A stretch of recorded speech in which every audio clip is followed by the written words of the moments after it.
Rochester Winter Parafest is back, March 25th, 26th, and 27th of 2022. Come say hi to Naked and Afraid celebrities Melanie Elizabeth and Trent Nielsen, Haunted Case Files Jack Kenna, Monster Quest Steve Coles, and more. This event has it all: paranormal investigators, UFO researchers, Bigfoot researchers, and even photo opportunities for the kids with Buddy the Bigfoot. Oh, okay, adults too. Come on down and get a tattoo from Ink Master Tony DeVille.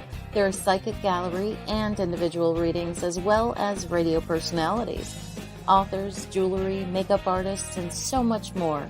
It's only $15 per person, and children under 10 are free. March 25th, 26th, and 27th of 2022. For more information, go to WLFE-DB.com. Yes, Winter Parafest is back.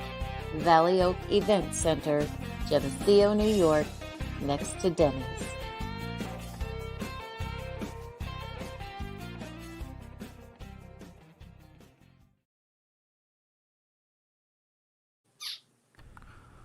Warning: the material discussed in this show may be sensitive or a trigger for some listeners.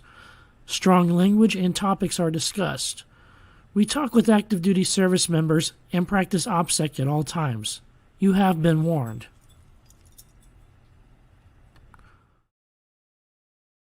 The Bipolar DM, Jason Cottam. His show talks about Dungeons and Dragons, indie writing, and living with a mental illness, in particular bipolar disorder, borderline disorder, and major depression, among other diagnoses. Check us out right here on Saturdays, 7 p.m. Eastern, also on WLFE-DB.com, and wherever else you listen to podcasts. So take a seat, sit back, and get ready for the Bipolar DM. Welcome to the Bipolar DM Show. Thank you for tuning in. I am Jason, the Bipolar DM, and wanted to welcome you. We have a great show that we got going on right now. This show is about Dungeons and Dragons, indie writing, and living with a mental illness, in particular bipolar disorder, borderline personality disorder, and major depression, among other diagnoses. If you want to reach out to us, you can contact me by email. The email address is thebipolardm@gmail.com, or visit my webpage, thebipolardm.com. There you'll find previous episodes of my podcast, links to my live show, as well as resources on indie writing, Dungeons and Dragons, and mental health. Be sure also to check out our Facebook page. The handle is @bipolardm. This is a little bit more easier for me to keep up with videos and articles and show updates. Plus, also that's where you can find the live streaming as well. So if you're on a different platform such as Twitch or YouTube, we also have Facebook Live as well.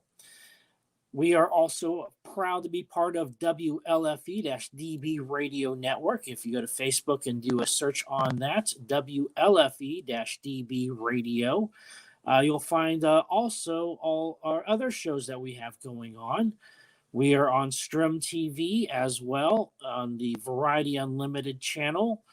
And we are under Twitch TV, twitch.tv/ the Bipolar DM, or sorry, twitch.tv/ Bipolar DM. So there's no the in front of it. And there you can watch the show. Basically everything that I broadcast is on there. So my shows, my live updates, Dungeons and Bipolar Dragons, one of our live show, and everything else is there as also. We are proud supporters of Safe Space. If you're not familiar with what Safe Space is, there is the logo right up there. This is a virtual safe space for everybody who are in crisis or in need of somebody to talk to. Now, we're not doctors and we're not therapists, but we are here to listen. We do not judge or anything like that. And so we welcome you. If you are in needing to reach out to us. Go to WLFE-DB.com, click on the Safe Space button that you'll see that is on the page, and that will hook you up with resources and ways to get help if you are having a rough one. And lastly, news and noteworthy, we do have a Patreon account. So if you are a supporter of the show, we have Patreon. If you go to patreon.com/bipolardm, you will find different levels of support. All the money goes back towards the show. We have expenses like our monthly dues and fees for StreamYard and storage of data, web page, other stuff that we got going on. All those expenses I'm paying out of pocket right now, and being a Patreon supporter helps offset that. It also goes towards buying T-shirts and other merchandise that we have available for sale. So check that out. Be sure to become a member there. We'll greatly appreciate you for that. And let's go ahead and bring on our guest, Mike. He is a dungeon master and also a therapist, and he brings together both Dungeons and Dragons and therapy together in a session that is very beneficial for all parties. So let's go ahead and bring him on. And welcome, Mike. How are you? I'm good. How you doing?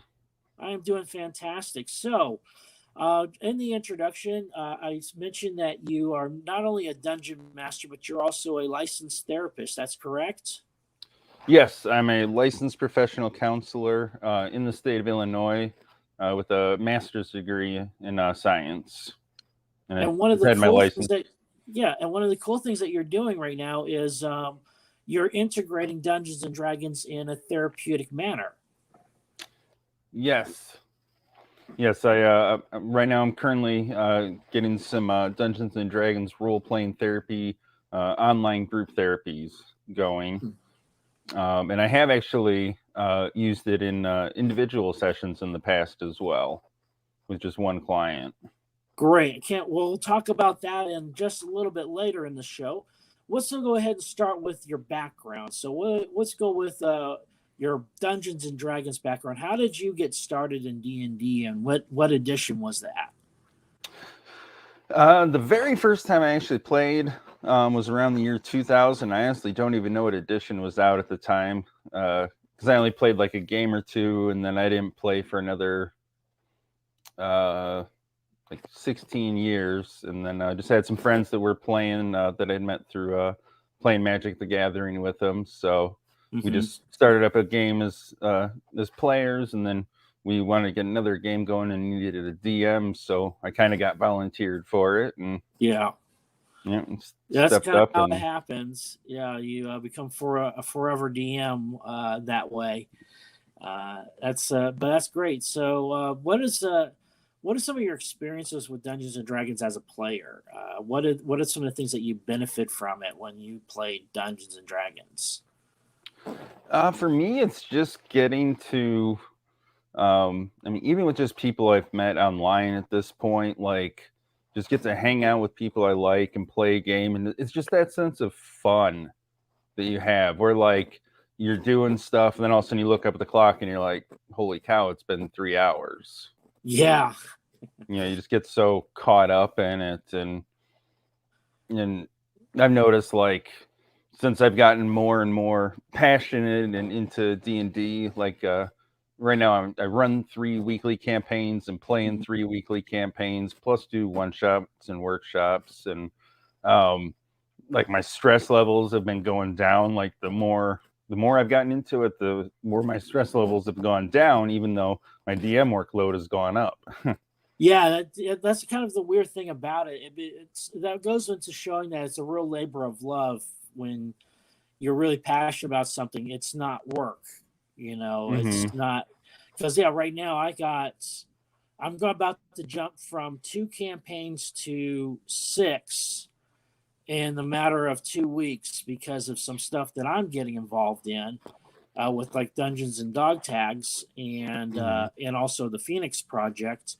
And it's just, I'm really looking forward to it. I mean, at the same time, I'm kind of really nervous about it, because man, that's a huge jump. Wasn't planning on going like that. I was kind of the plan was to go in stages, little here, and just build up. And then the next thing you know, you're running 5-6 campaigns, and then playing too. And it can really suck you in without you realizing it. Oh yeah, I can. Yeah. Yeah, and it was actually really cool. I was reading some forum, I don't even remember where, but people were like talking about like how to prep properly, and some people were complaining about the prep. And one guy posted what I thought was a really cool comment. He was like, "I love prepping for sessions as a DM. Like that is just as much fun to me as the playing part." And I thought about it, and that's true for me too. I probably spend more time on each session prepping each week beforehand than I do actually playing, but I enjoy it, so it's not really work or anything. Yeah, and I try to do a 1-to-1 prep ratio where it's 1 hour of prep for every hour of gameplay. So, so I got a 3-hour game, that's 3 hours of prep. Usually it goes, sometimes it's a little more, sometimes it's less, because I spread it out through the week too. So it's not like I'm just sitting down for 3 hours and doing prep. So I'll be like doing 30 minutes here, an hour over here, and it all adds up to about 3 or more hours per game. And to be honest, I probably spend maybe 5 hours of prep for 3 hours a game, all together. And you just don't think of it as, man, that's 5 hours of my life wasted. No, it's just like, that's 5 hours of creating worlds, creating NPCs, characters, building and just doing this stuff on your own and without the distraction of players piping in and all that. And so it's been, it is very, very therapeutic in its own way. Mm-hmm. Yeah, I get really into I run a couple of modules in one homebrew, but even the modules I've been customizing and doing I like making my own custom tokens for players and NPCs and stuff, and doing my own maps. I use Roll20 as my virtual tabletop. So, but it's fun, and writing the story and the dialogue ideas for NPCs and stuff. Yeah, it's fun. Yeah. So what kind of things do you do to prep for your games? I'm actually in the process of totally revamping how I prep. When I was a new DM, I really over prepped and ended up if my players went off the rails, I could get kind of lost, and then I would start improvising, and then I started leaning more into the improv and going by the seat of the pants style with a lot less prep. And now I'm kind of finding the middle ground, and I found a software that's really good for organizing that I'm currently learning how to use so I can get the most out of it. Oh, really? What is that? It's called Notion.so. I'm going to have to write that down. Because with all these campaigns I got going on, if I had something to help me keep my characters straight, my players straight, stuff like that. Yeah, it's perfect. You can Sly Flourish, the lazy DM. Yeah, I have one of his. He's the one that gave me the idea for it. It was one of his articles. Oh, okay. And his is good, but it doesn't kind of go into the real depth of what the program can do. Mm-hmm. There's a guy named trying to see what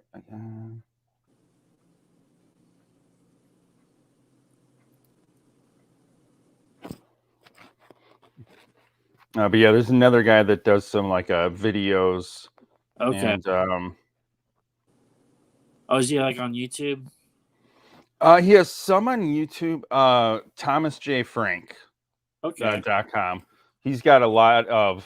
I started watching a couple of his videos. He has a setup where you can do this personal dashboard and categorize and organize basically your entire life. And D&D can be part of that. And you can break it down by campaign, by session, by scene, and have breakouts for all the characters. And if you want to put in their passive perceptions and ACs and whatever info you want to, you can put it as a quick reference in there. And yeah, it's really cool. I'm definitely going to check that out, because I'm getting to where I'm just doing pen and paper on my organizing. But if I can digitalize that saves some trees and makes things a little bit easier on transfer information around. So, Oh yeah. excellent. Now, you do say you use Roll20. What's been your experience with virtual tabletops? What do you think of them? Necessary evil, or they're great, or? I've actually, well, since since COVID hit and everything, and all my in-person games kind of went away. Yeah, at first going online was just kind of a last-ditch effort to just be able to keep playing, and so I started doing games, and I picked Roll20.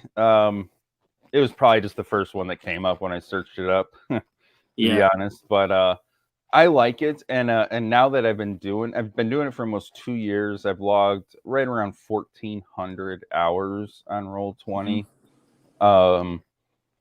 So I actually kind of like it because I'm a little OCD in that, like when I'm playing live, like I have some like generic tokens that I'll use for monsters and NPCs, but they look nothing like the monster or NPC, Right. and it kind of drives me nuts. Yeah. But like on the VTT, I can literally just Google and find an image that matches, and I have a program that can make a token out of it in like 2 seconds and upload it into Roll20, and then the players know exactly what they're looking at.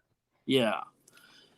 Yeah, that's pretty cool. I like that. I like that Roll20 starts you out with the free membership to where you can basically just run with the game and without having to put any investment in it, so you can test drive it, see if it's something you like. Now, like Fantasy Grounds, which is another platform that I'm getting into, I just got on.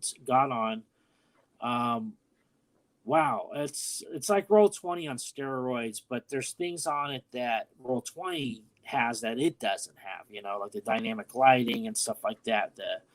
Roll20 really put their money into the mechanics of making it work versus Fantasy Grounds, where it's very polished and looks all, medieval and everything like that. So, but also a very great platform as well. And I found that, it was great. I played with it a little bit before pandemic, so I was familiar with it. And then when the pandemic hit, it was like, thank God we had this in place, and of course, Roll20 was crashing all the time. Fantasy Grounds are crashing all the time because people were playing like crazy and they didn't have the server space for it. And how were those early days of trying to, run a game and have these issues going on?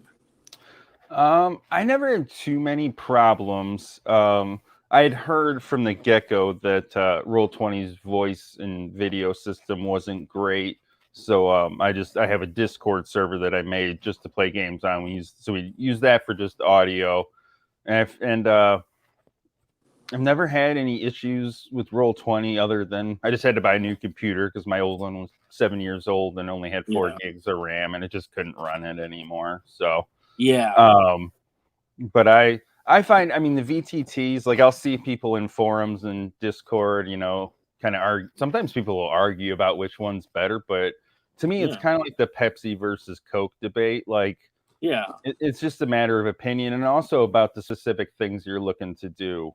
Like Foundry's one of the DMs on my server has a couple games on Foundry. He prefers that. As a player, I don't notice too much difference between the two. Like I researched it, and like Roll20, if you want to run like modules, is better because you can just buy the module and it's got the maps and the dynamic lighting and everything built in.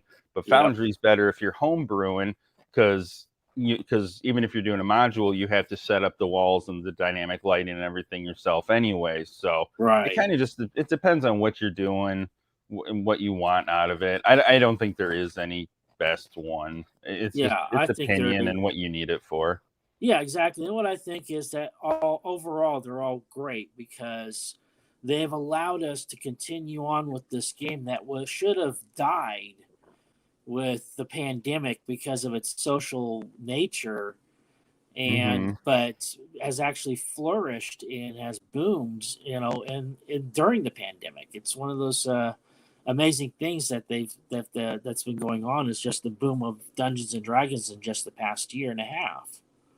Oh yeah, it's been wild to see how big it is in popular culture now.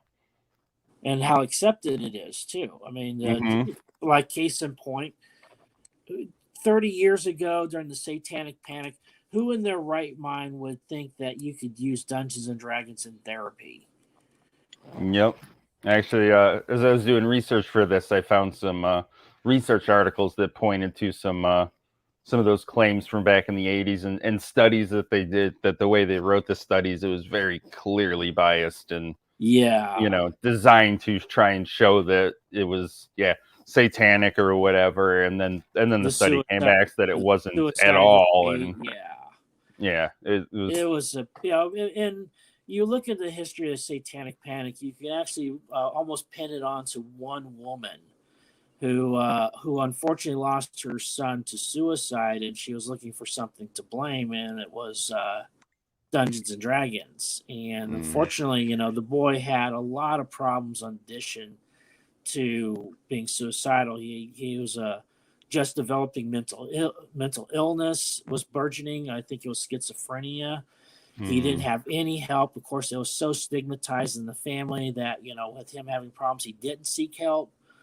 And then he became suicidal. And then when he did end up killing himself, the mother was just beside herself. And then she had this crusade to end Dungeons and Dragons. And so then that's where you get the Tom Hanks movie, something of monsters or whatever. I can't. Mazes and Monsters, I think. Yeah, Mazes and Monsters. Yeah, that was referred to in a research article. The book, which is based on true events. Which, it kind of was. It's loosely based on true events, but it was a wild time.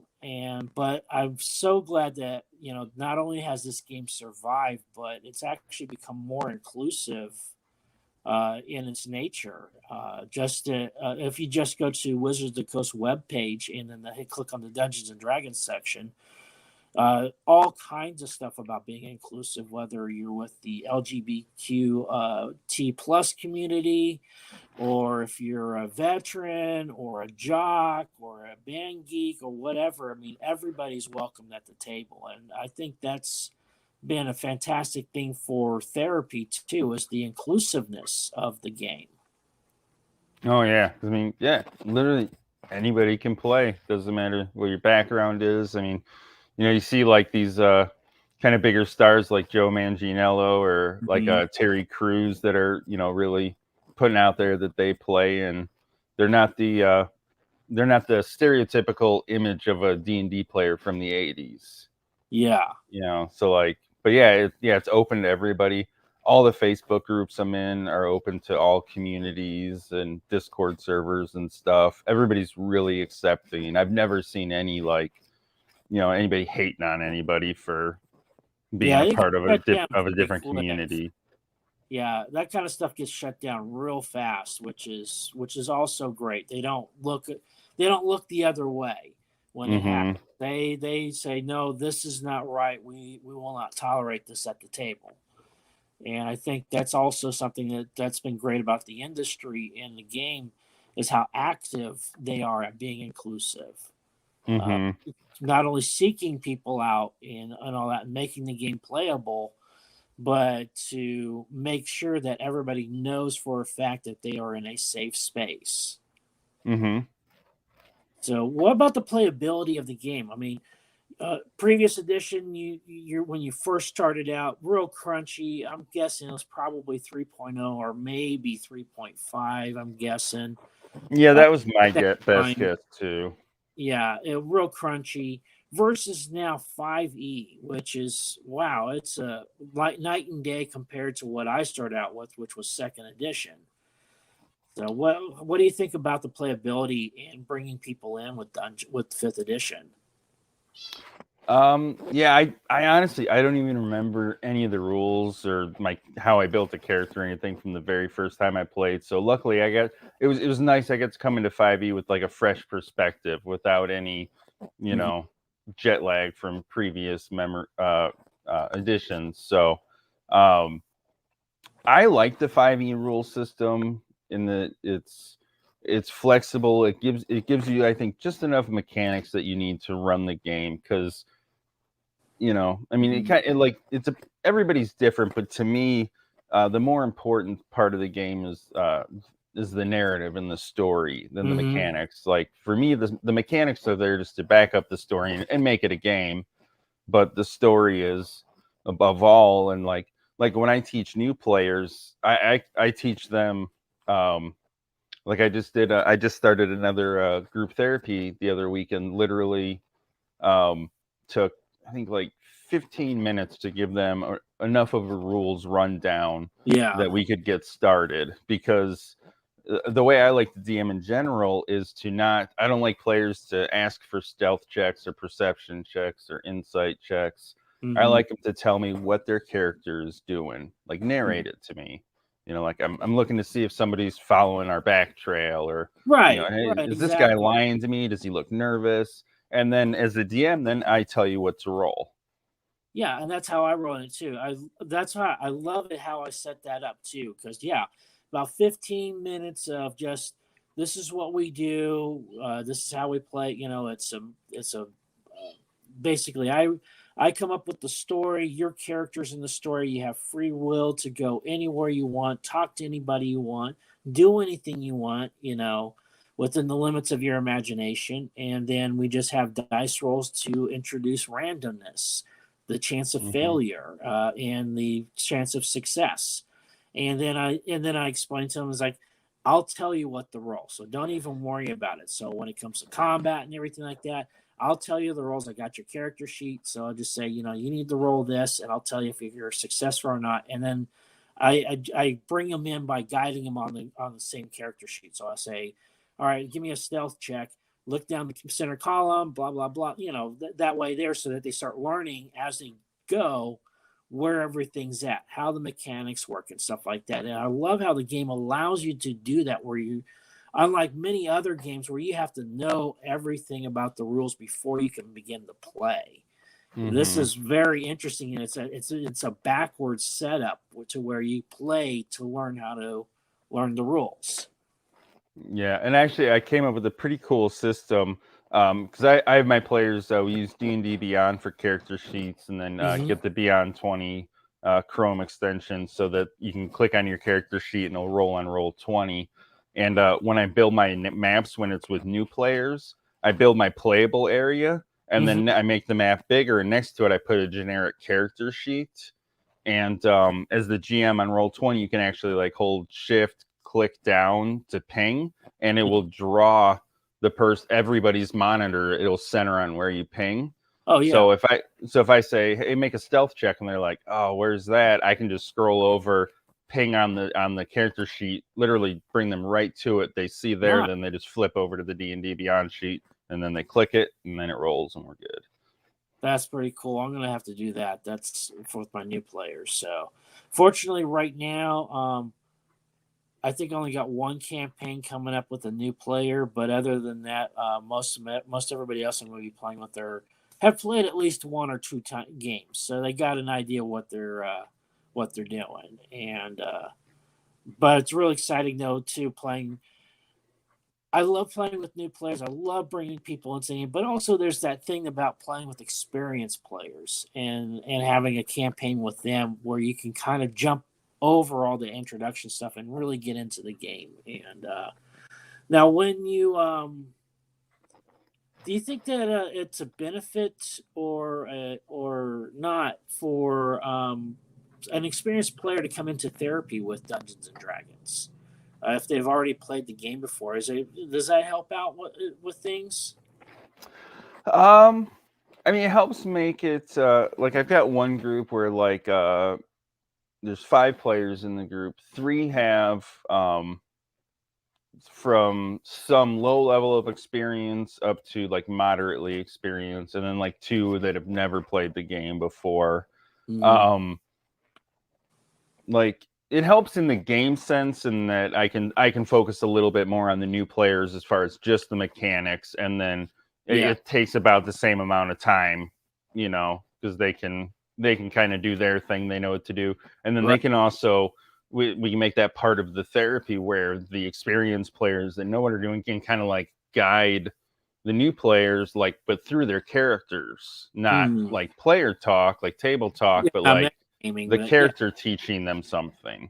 Yeah, that's actually pretty cool. I'm gonna have to incorporate that. So, let's go ahead and take a quick commercial break, and then on the other half of the hour, we're going to talk more about Dungeons and Dragons and in a therapeutic session. Okay. Oh, yeah. Life just got sweeter now that WLFE DB has merchandise. Show your support by purchasing your t-shirts for WLFE, Paratalk Radio, Inside the Drag Closet, and more. But it doesn't stop there. T-shirts, coffee mugs, tanks, buttons, cloth bags, and more. Go to WLFE-DB.com. On the top bar, click on the merchandise tab and bam, there you go. You got merch. Support the shows. WLFE-DB.com.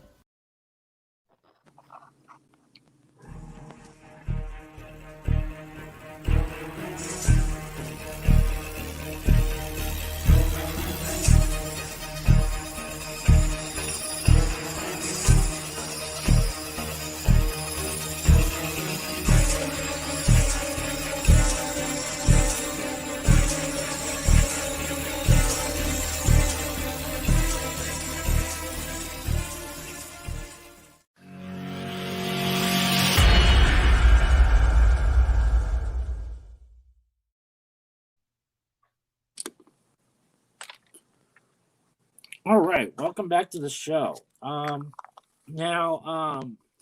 We were talking a little bit about your background with Dungeons and Dragons, and now let's talk a little bit more about your professional background too. You touched on that a little bit. What is it that you do? As a therapist. Most of my practice, I work with pretty much any age, like 5 and up. So I see some young kids, adolescents, adults. My primary counseling school that I follow is called Acceptance and Commitment Therapy. Okay. I'm not sure if you're familiar with that one. It's kind of a newer school. It's the one of the third wave of behavioral therapies. But what drew me to this one in particular was about 10 years ago, I started researching a bunch of like different philosophies and stuff, and came across Buddhism and really kind of got into that. And what acceptance and commitment therapy did was a lot of what they do is they took Buddhist principles, like the ideas like mindfulness and things like that, and put it through rigorous scientific testing. And that this stuff that this guy came up with thousands of years ago, it holds up under scientific scrutiny. Like it's beneficial. So that was what really drew me to it.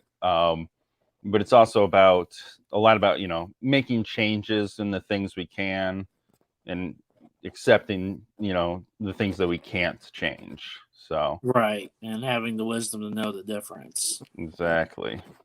Yeah.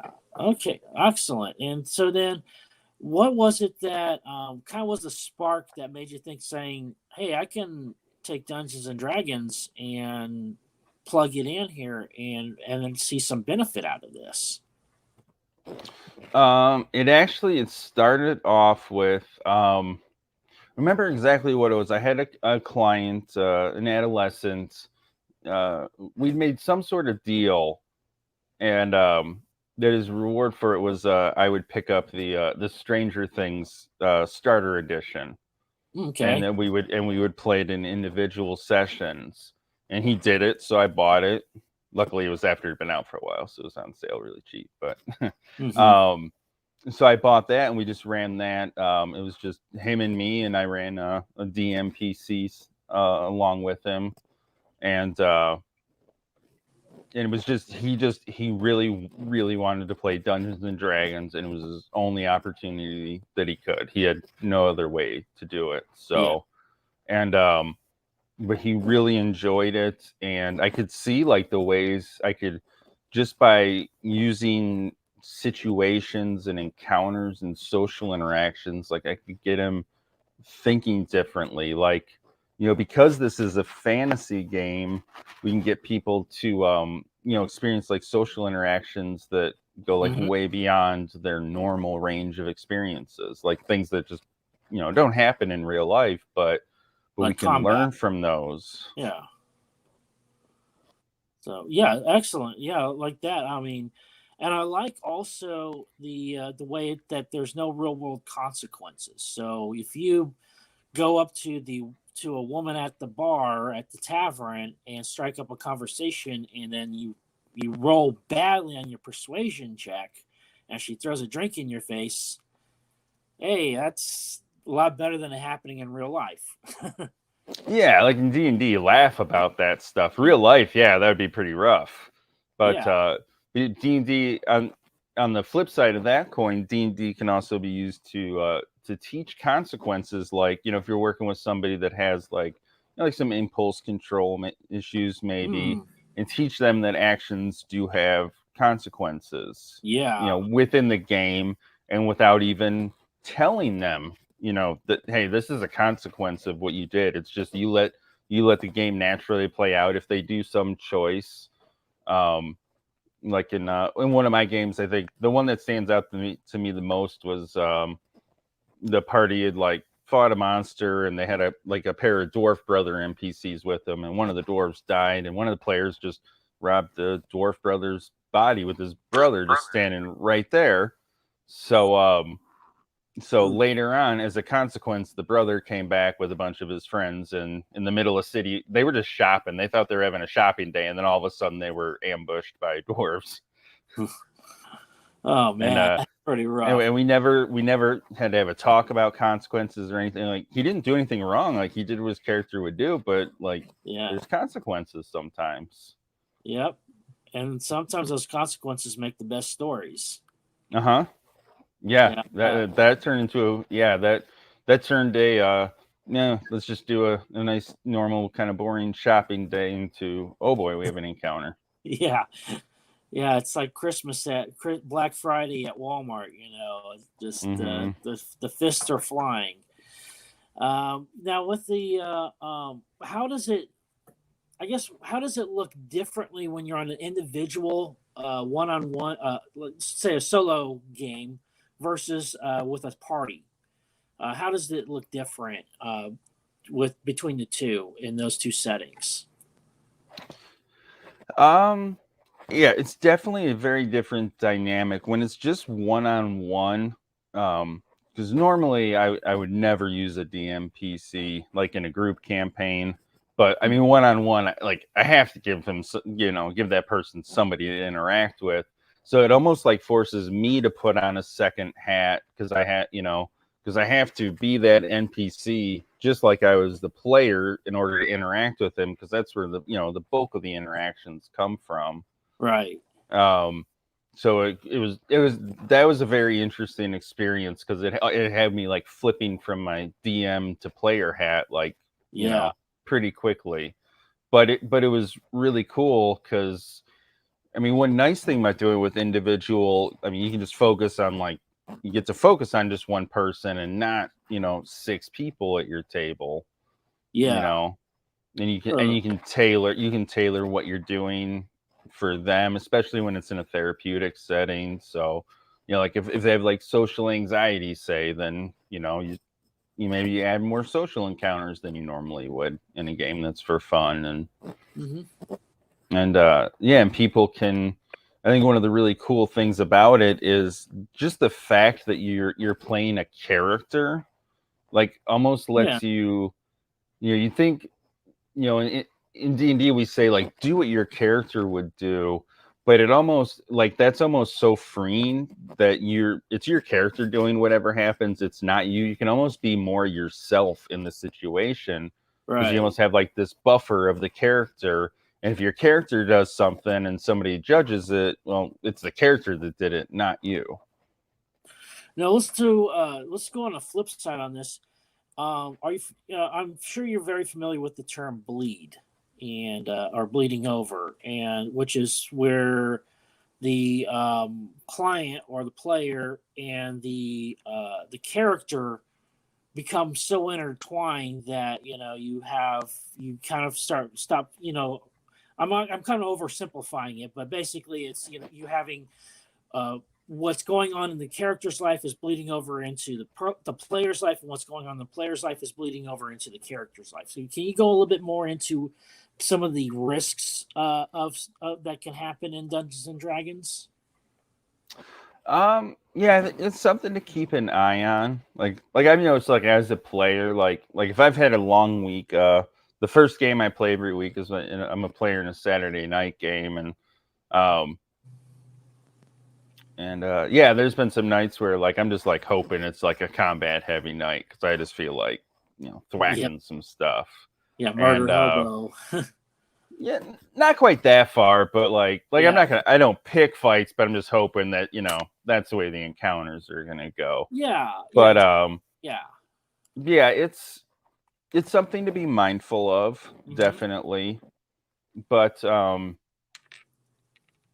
think in the therapeutic sense, it's about like if you do see that bleed, because like counselors, we're trained in with clients, we have what's called transference and counter transference, where almost where the relationship almost grows too much, like beyond a healthy level.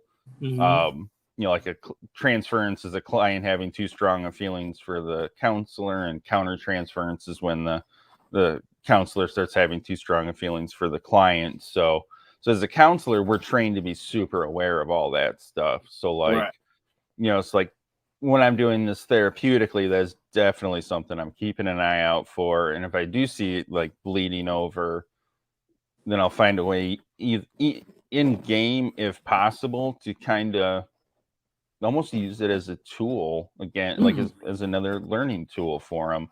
Yeah. And if I have to, I can talk to them outside a game. If it starts becoming like a concern, but yeah, I think at lower levels it could be used as a tool, as a teaching tool. Yeah.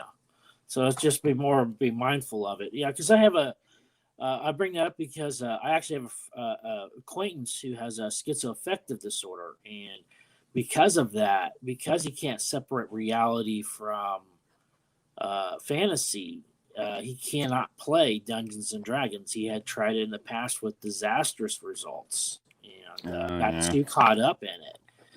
And so the pendulum always swings one way or the other with extremes. You have the people who take it too far, and then you have the people who are so against it. It's the devil's game, and they're willing to lie and everything else to destroy it. So. Yeah, it was actually interesting. I read a study. They did some research, and they were looking at personal interest-centered reasoning versus principled post-conventional moral reasoning. So like just like self-centered moral reasoning versus like thinking of the group and using morals. And I forgot to put the percentage. There's a significant difference between. They did a research study where the control group didn't play an RPG, and the experimental group played an RPG, and the people that played in the RPG, it was significantly a higher percentage of actually growing in moral development into the post-conventional moral reasoning. Yeah, because you look at some of them. Believe it or not, most people don't think of it, game as it is. And it is also a very moral game in sets that with the alignment system, lawful good versus lawful evil at the other end of the spectrum, and how it falls in the various shades of alignment in between, and where if you're a lawful good, you will not do this, you will not do that, because that is just part of being that alignment. And I could see how it does have that. You would have some of that transfer over into your personal life when you start experiencing moral stance, saying, I will not stand for bullying, I will not stand for abuse, or anything like that, and I will not tolerate to see it, and I will not look away, that kind of stuff. Yeah, and it's part of just working together as a group and a team too, because like Mhm. I think we've all been in that game where there's that one player that's always kind of doing their own thing, and I've been, that was me.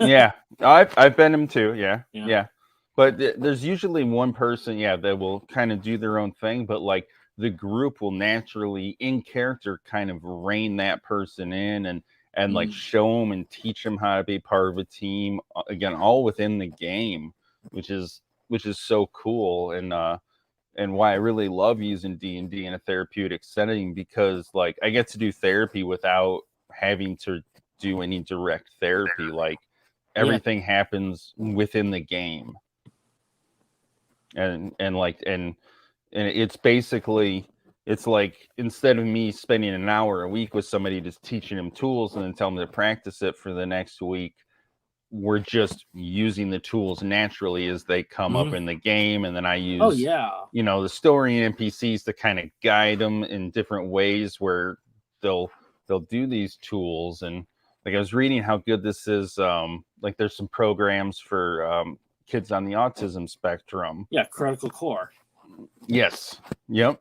That was, Yeah. yeah, that was the one I found. Yeah, and it's I have. really cool because Yeah. some people on the autism spectrum can really struggle with social interactions. Mm-hmm. And again, because this is a fantasy setting, you're kind of outside yourself. You can, like you say, you can put yourself out there with no real world consequences, and you can also put yourself in situations that you would never run into in Mm-hmm. real life, and think about how you would react to this situation. So it can kind of get people thinking just in totally different ways. And it's in Yeah. therapy, that's, I find that perspective and the way we think about things is just so critical to how we feel about our lives, that I think that's part of why you can have such an impact. Yeah, especially with how you would approach a problem. Normally, it'd be like, I can't see any other way around it, versus when you get collaborative and you say, hey, we got a dragon, how are we going to slay it? And everybody's pitching in. I get that opens your mind to different possibilities. And so in real life, when you do run into a insurmountable problem ahead of you, you're able to take a step back and then start looking at different possibilities of getting around this, getting through this, getting over this. And I think that's one of the benefits I've seen also from playing Dungeons and Dragons. Yeah, I think there's a couple different personality types. Like there's the type of person that when an obstacle like gets in front of them, and if you ask them about it, they'll give you the list of all the reasons why they can't get around it. Yeah. And then there's the other type of person with maybe the same obstacle, and they'll tell you how they're going to get around it. They won't talk about the reasons why they can't do it. They will search until they find that one reason how they can do it. Yeah. And it all comes down to perspective. It's nothing magical or anything. It's something anybody can do. It's just a matter of learning how to free your mind and open yourself up to the possibilities out there. That, yes, you acknowledge the situation's really shitty and everything like that, and you got these things against you, but you put that off to the side, not bury it or out of the way, but you put it off to the side, say, instead, this is what I'm going to do to get around that, to get over that, or to survive that. It's a cliche, but I say it all the time at work. I bring up, is the glass half empty or half full? What I say is the amount of water in the glass doesn't change. Either way you think of it, it stays exactly the same. But are you better off looking at it in the more positive way or in the negative way? Yeah. And go ahead.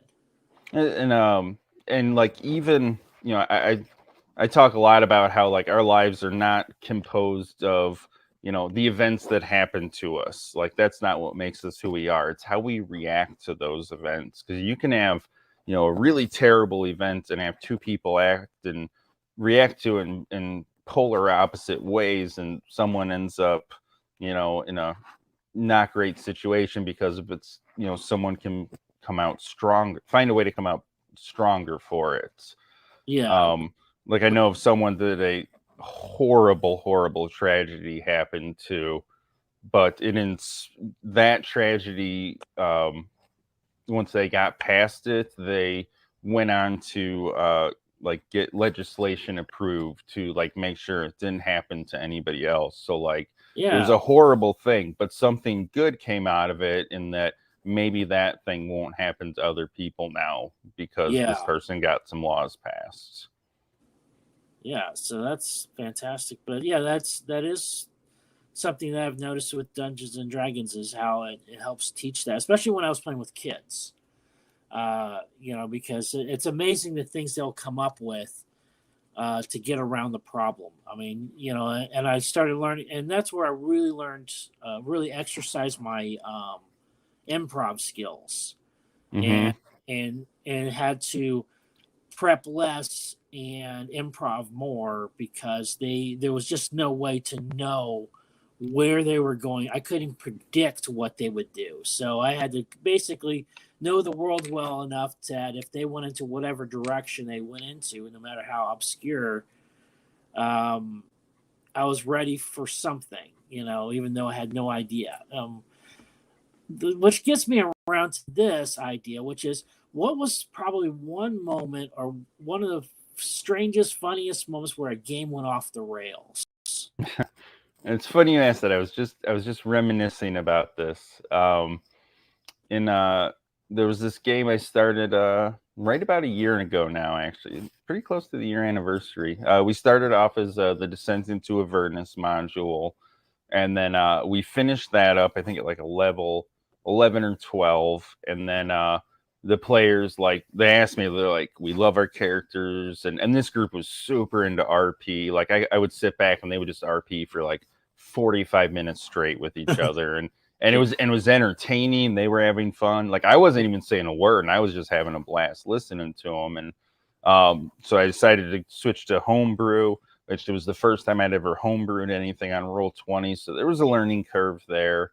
Yeah. And what I started doing was I started planning out these story arcs. And I was like, all right, so I planned out this story arc that I planned just in my head to last about 4 months. I had like a rough idea of the plot points and all this stuff. And I set it up. And when I prep, most of my prep work time is usually just like taking a module and dividing up the descriptions of the different rooms and what NPCs are going to say. So I try and it's mostly background work for me, and then I improv a lot of the stuff. But there was one session about a month into the 4-month long arc that I had planned, and I was a little worried about being short on material that week, so I added this random extra scene for no reason that I thought would just kill a few minutes. Yeah. And it ended up with literally, because one character cast a spell at the exact wrong moment in this throwaway scene, it derailed more than I've never had a campaign derail like this. Like the rails weren't even in sight. I literally had to throw out 3 months of story arc because it was unusable. And it was I mean, it was hilarious. We laughed about it. It was one decision after another, and things just kept going wrong, and they built on each other, and it was just the way that the story turned. Just the old story arc just didn't work anymore at all. So so I was definitely thinking on my feet right then and scrambling, and took me a little bit, and now I've started a new story arc on now. That's actually my favorite story arc I've ever come up with. Yeah, that's pretty cool. I mean, I've had my stories too, where we were in the barracks and playing Dungeons and Dragons, and these are all only one guy in the group actually had played before. All the other ones had never played. They were drunk, and of course we come into this town, and I'm talking literally. We come into this town, and the guard comes up. Hey, he's got a job waiting for these characters who just arrived in town. So the guard's coming up to introduce himself, and the first thing that comes out of one of my buddies' mouths is "run." They go in 4 different directions. No idea. I had never run a chase scene before, and so I was having to do 4 of them on the fly. I had no idea why they ran because they weren't guilty of anything. The campaign had just started, and so all this work that I had done just went right out the window. And that was when I really learned. I learned a valuable lesson from that, though, too, about over prepping, because I put so much into this is what they're going to do, and they're going to pick up this adventure here and go on this quest this way. And I learned real quick that just doing some minimum work and getting an idea and having a good map too. That's another thing that was very key, is having a good map of the area so that you can at least visually say, okay, if they go over here, there's going to be a hag. They go over here, there's going to be this. And it helped out so much doing that.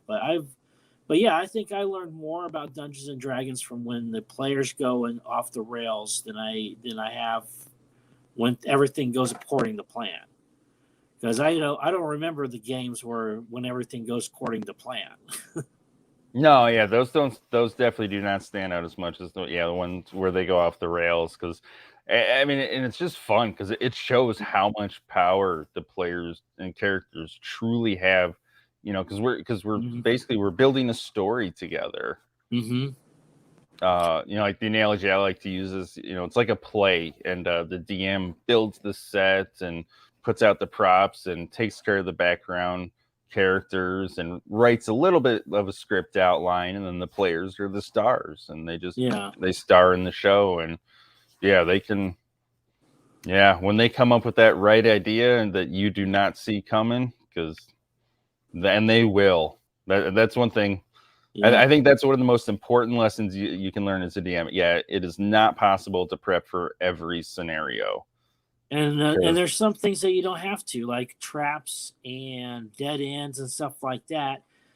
I used to worry and think and rack my brain saying, well, how are they going to get out of this? How are they going to do that? So I can plan for it. And now I'm just like, let's see them get out of this one.